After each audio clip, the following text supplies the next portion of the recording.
I wasn't invited to my sister's wedding. I found out while holding a paper plate of macaroni salad standing between the lemonade table and a cooler full of beer. It was June, hot enough that the plastic forks bent when you tried to scoop potato salad. My aunt had just put on a Tracy Lawrence playlist, and someone's toddler was crying near the bounce house. It was my cousin Jenny who said it. She'd just walked over from the grill, flipping her hair out of her face with one hand, a hot dog in the other. So, she said cheerfully, "Are you flying out for Maddie's big day, or just driving in?" I blinked. "What big day?" She laughed, thinking I was being sarcastic. "The wedding, silly. She's finally marrying that guy with the hair gel." "James, right?" I smiled like I knew exactly what she meant. "Oh, yeah, right." Then I excused myself to go check on the deviled eggs, which was code for sitting in my car with the AC on high and trying to breathe through the strange, sudden silence in my chest. Madeline was my baby sister. I helped raise her after Dad died. I held her hair back when she got sick at her first college party and wired her money more than once when she forgot rent was due. I was the one who mailed her a weighted blanket during her first panic attacks and the one who stayed on the phone with her the night she thought James was cheating. And now she was marrying him, with floral arrangements and a venue and apparently a guest list. That didn't include me. I sat in my car for 10 minutes trying to decide if I was hurt, angry, or just tired. The answer was yes, to all three. Inside the house, someone had cut into the strawberry sheet cake. From the window, I could see Jenny chatting with my mother, who wore her usual soft blue summer dress and looked perfectly composed, as if everything in the world was just the way it ought to be. I looked at the plate in my hand. The macaroni was sweating in the heat. They'd planned a wedding my sister didn't even mention, and somehow I was the only one who looked surprised. I waited 2 days before I called my mother. It wasn't because I needed time to calm down. I wasn't angry, exactly. I wasn't even looking for an apology. I think I just needed to hear her say it out loud that they'd planned all of it without me. She picked up on the second ring. "Hi, honey," she said, in that warm, efficient voice she used with store clerks and church volunteers. I could picture her in the kitchen, wiping down the counter with a dish towel phone nestled between her cheek and shoulder. "Everything all right? I just have a quick question," I said, trying to keep my tone light. "Is Maddie getting married?" A pause, a breath, the sound of a refrigerator closing. "Well," she said, as if I'd asked whether the mail had arrived. "Yes. Next month, actually. We didn't know if you'd be free." I didn't know it was happening. She chuckled lightly. "Oh, Claire. Don't be dramatic. That word again, dramatic." It was the same tone she used when I cried at Dad's funeral, and she told me to pull myself together. The same one she used when I called her in tears after losing my job 5 years ago. "Don't catastrophize, sweetheart. You'll land on your feet." I let the silence settle between us. "You know," she continued, "Madeline really wanted something small. Just family." "I am family," she sighed. "Yes, but you're always traveling, and these things get complicated. James's parents had a lot of input and there were limited spots."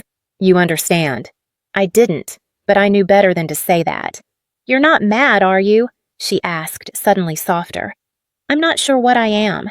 Another silence, this one heavier. Then, "We thought it would be easier this way. Less pressure on everyone." Easier. That was the word. It wasn't that they forgot me. It's that I was the easy one to erase. I told her I had to get back to work, though I wasn't working that day. She said, "All right, sweetheart," and just like that, we hung up. I stared at my phone for a long time. Then I opened my calendar, scrolled to next month, and looked at the weekend of the wedding. Nothing scheduled. No RSVP. No seat. I didn't slam doors or post anything online. I didn't call Madeline to demand an explanation or draft a long, sad message no one would answer. Instead, I bought a ticket to Iceland. I didn't tell anyone, not my coworkers. Not my neighbor who usually brought in my mail when I was gone. Not even my friend Julia, who had stood beside me through 2 breakups and a layoff and knew my coffee order better than the barista. I just stopped answering things. That Friday, I submitted a vacation request to HR, packed a small suitcase, and left a single sticky note on my fridge. Gone. Don't wait up. The flight from Boston to Reykjavik was quiet. I didn't watch a movie. I didn't read. I stared at the flight map on the tiny seatback screen, a glowing white line arcing over Greenland like a scar. By sunrise, I was standing in a rental cabin carved into a hillside of volcanic rock, half covered in moss and silence. The lake outside looked frozen, even though it wasn't. The windows fogged over in the morning. The shower smelled faintly of sulfur. I loved it immediately. For 24 hours, I didn't check my phone. The second day, I took a walk down to the edge of the lagoon. There was a wooden bench half buried in snow, and I sat there until I couldn't feel my hands. I took a photo. It wasn't perfect. I wasn't smiling. Just a figure in a wool coat sitting by still water under a white sky. No caption. No tag. Just the image. I posted it to my Instagram story. Within 10 minutes, the scene list lit up Madeline. My cousin Jenny, my mother. No one said a word. I didn't expect them to. That wasn't the point. The point was that they saw me. Not at the bridal shower, not at the rehearsal dinner, not at the wedding planning brunch I hadn't even heard about, but here in a country of glaciers and steam and silence, I had become momentarily visible. I posted nothing the next day, just lived. I drank bitter coffee from a ceramic mug and watched the fog roll in over the lake. I wrote in my journal, nothing poetic, just lists of things I didn't have to do here. No small talk. No pretending I was fine. No RSVP. No gift registry. Only me. And the sound of ice shifting in the wind. I knew the wedding was that weekend, though no one had said the date out loud to me. I figured it out the same way you learn most things your family doesn't want you to know from social media and side comments. My cousin Trish had posted a boomerang of champagne flutes clinking beside a caption that read, "Love is in the air," and someone else tagged a boutique hotel 2 hours outside Albany. That was enough. Saturday morning in Iceland was silver and quiet. I sat by the window with a blanket over my legs and watched the light creep slowly across the lake. There were no church bells here, no wedding playlists or bridesmaids laughing behind closed doors. Just snow, steam, stillness. I made oatmeal. I didn't check my phone. By late afternoon, the wedding had likely started. Maybe Madeline was walking down the aisle in something lace and sleeveless, our mother crying on cue. I imagined soft lighting pastel flowers filtered joy. And somewhere in the photos there would be a missing chair. Not obviously. They'd have filled the seat or rearranged the row, but I knew where I was supposed to be, and I wasn't there. That night, I posted a new image. It was just my hand holding a ceramic cup against the backdrop of the frozen lake. The sky was lavender. My nail polish chipped slightly on one finger. Nothing glamorous. Nothing posed. No caption. Again. The scene by list rolled in within minutes. Madeline. Our mother. 2 of her friends I hadn't spoken to in years. Still, no one messaged. Still, nothing was said. But this time, I could feel it. The quiet had shifted. It was no longer absence. It was presence withheld. I imagined them scrolling through their phones between dances or desserts, seeing my post in a moment of pause and wondering if it meant something. It did. It meant I knew. It meant I was watching not out of jealousy or malice, but because I had once mattered here. And now, I didn't. Not enough to be invited, but enough to haunt the edge of the frame. I didn't post again for 2 days. Let them notice the silence. Let them fill it with whatever story they needed to tell themselves. I had nothing to add. 3 days after the wedding, I woke up to the sound of my phone buzzing on the nightstand. It was barely 6 in the morning, and outside, the sky was a pale gray, the kind of color that made you forget the sun ever existed. The phone kept buzzing messages, missed calls, more messages. At first, I thought maybe someone had died, but the names on the screen told a different story. Lindsay, Aunt Carol, my mother, then Madeline's college roommate, then finally Julia, the only one who ever really told me the truth. Her message was short. No greeting, no build-up. You need to see this. She attached a link, a TikTok. No context, just a thumbnail of what looked like a reception hall and something blurry flying through the air. I hesitated. I wasn't sure I wanted to open it. I wasn't sure I wanted to know. But I clicked. The video started mid-chaos, shouting gasps movement. A bridesmaid was screaming not in joy, but fury, her voice cracking as she threw a bouquet across the room, not in ceremony, but in rage. People were standing, turning, backing away. Someone knocked over a centerpiece. Glass shattered somewhere off-screen. Then the camera found Madeline. She was crying. Not delicate tears, but shaking red-faced mascara running. She was yelling something, though the audio was distorted. The voice that came next was clearer. "You were my best friend, Maddie, my maid of honor, and you were sleeping with him the whole time." The voice belonged to Rachel, her best friend since freshman year, the same girl who helped plan the bachelorette trip, the same girl who apparently had planned on marrying James herself. My stomach dropped. Another guest's voice, this one half laughing in disbelief, said, "That's the maid of honor!" The camera panned just enough to catch James frozen between them, hands raised, like a man trying to tame wild animals. He said something no one caught. It didn't matter. The crowd had already started to move, guests whispering, grabbing coats, gathering purses. One woman walked out with her napkin still in her hand. The video ended with Madeline sinking to the floor. I watched it twice. Then I turned my phone over and stared at the ceiling of my cabin. The wood beams creaked in the cold. Somewhere outside, a bird made a sound I couldn't name. The buzzing started again. Voicemails, missed calls, new texts piling on top of the old. No one said the words, but they didn't have to. Please call me. Your sister's a mess. We need you home. Claire, please.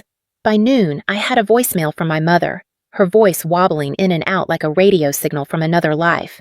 In it, she said Madeline wasn't eating, that the family was embarrassed, that people were talking. She didn't mention me being right. She didn't apologize. She didn't ask how I was. She just said, "We don't know what to do without you." I sat at the window, bare feet pressed to the cold floor, watching the lake ripple under wind. My phone buzzed again. This time it was from Rachel. Not a call, just a message. "I'm sorry you weren't there. You probably would have stopped me." She was wrong. I wouldn't have stopped her. I would have let the truth find its way in, just like I did. By early afternoon, my phone had stopped ringing and started pleading. The voicemails were no longer brisk or annoyed. They were softer now. My mother left 6 of them in under 3 hours, each one a little more frayed than the last. In the third, she was crying or trying to. Her voice cracked in places it never used to.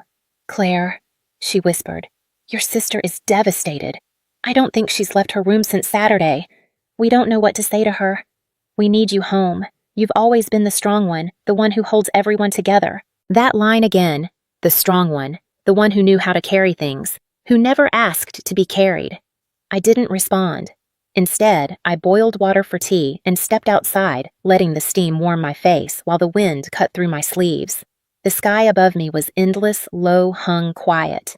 I took a photo of the horizon, faint pink light resting on the edge of a glacier, and posted it without a word. 5 minutes later, my phone buzzed. "She's not well. She keeps asking for you. Claire, please." Just 5 minutes. That one was from my father's sister. A woman who once told me after Dad died that older daughters are like extra mothers. I was 15. I watched the snow drift across the porch step and said nothing. That evening, a message came in from Madeline herself. Not a call, just a text. "I know I hurt you. I didn't think it would matter this much. I thought you didn't want to be part of things anymore. Please, I need you. I don't know who else to ask." I stared at the message for a long time. Not because I didn't believe it, but because it was the first real thing she'd said to me in years. But it wasn't enough. Not after all the times she had taken my help, but not my presence. Not after letting me fade out of the family photo without asking if I was still standing there. They didn't miss me. They missed what I did for them. And now that everything was falling apart, they wanted the scaffolding back. But I wasn't made of steel anymore. I had become glacier. Cold. Still. Unmovable. It was almost midnight when the phone rang again. This time I picked up. Not out of forgiveness, not because I'd softened.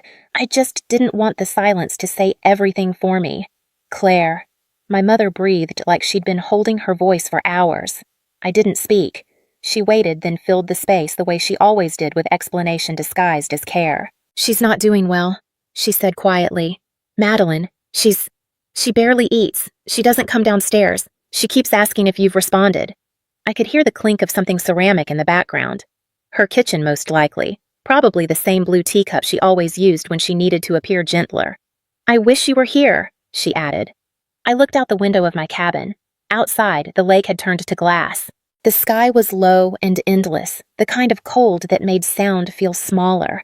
I said finally, "for years. You just didn't see me." There was a pause. Not defensive. Not quick. Just still.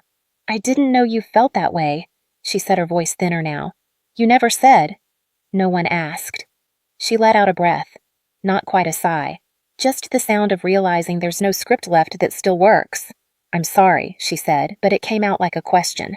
I didn't answer. Somewhere in the silence, she understood, because for once, she didn't try to fix it. No excuses, no soft rewrites of history. Just the sound of her breath, the faint chime of a clock in the background, the quiet of 2 people realizing something had ended a long time ago, and this was just the echo. "Are you coming home?" she asked after a while. I looked around the room. The wooden floor, the wool blanket on the chair, the sound of wind against the windows. Everything's simple. Everything mine. No, I said gently. I think I'm finally home. We didn't say goodbye. We just let the call fade. I sat there a while, listening to the quiet. It didn't hurt anymore. It didn't comfort me either. It just felt true. The next morning, I woke early. The cabin was still the kind of stillness that doesn't ask anything from you. I wrapped myself in a thick sweater and stepped onto the back deck. The lake below was smooth as glass, reflecting the pale gold of a rising sun. The sky stretched wide and empty, and for once, that emptiness felt like peace. I made tea, scribbled a few lines in my journal, then pulled out the thick stationery I'd brought from home, but never used. I wrote one letter.